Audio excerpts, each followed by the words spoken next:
For those unfamiliar with the history of Yooka-Laylee, the original game was released in 2017 by former Rare developers under the name Playtonic as the spiritual successor to Banjo-Kazooie. The reason it seems so familiar is that it was the result of an insanely successful Kickstarter campaign for their attempt at a new franchise that would serve as a modern take on the classic 3D platforming collectathon.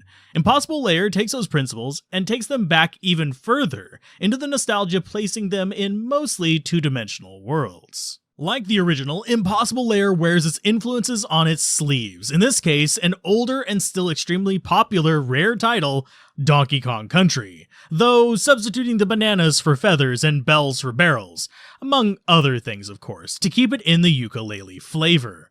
The questions we have to ask are, does it do this well? Does it bring anything new to the table? And is it worth checking out if you're really into this genre? With the first question, I feel the answer is mostly yes. It accomplishes its goal quite well, and the pedigree of the developers as former members of Rare does shine through. There is a professional level of polish to the game, the levels are mostly around the right length, though some did feel a little short, none felt overly long, so the ability to say just one more level is definitely there.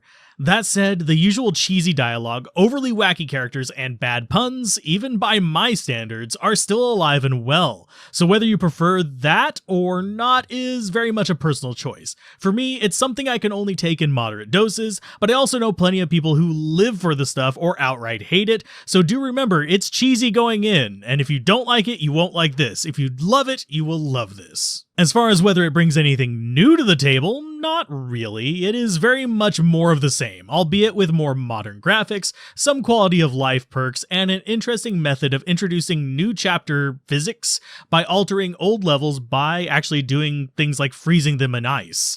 That said, there's nothing wrong with sticking to simple, effective design, and that is actually something Rare was almost always known for, and that Playtonic is establishing itself as being capable of as well. Some of the small quality of life things like the tonic system that gives you small perks, or the ability to catch your companion before they run away after being hit so you don't have to use the bell to respawn them, or even the top-down world map that is interactable, are all lessons pulled from previous classic games, but implemented cohesively and cleanly in this package.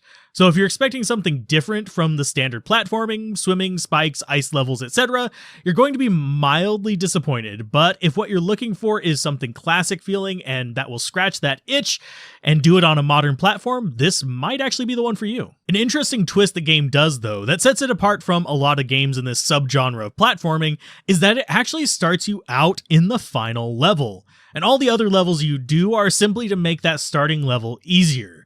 As such, you can actually, weirdly enough, skip them all if you're good enough to beat the entire Impossible Lair in one run, which is one of the normal avenues for speedrunning the title on any percent.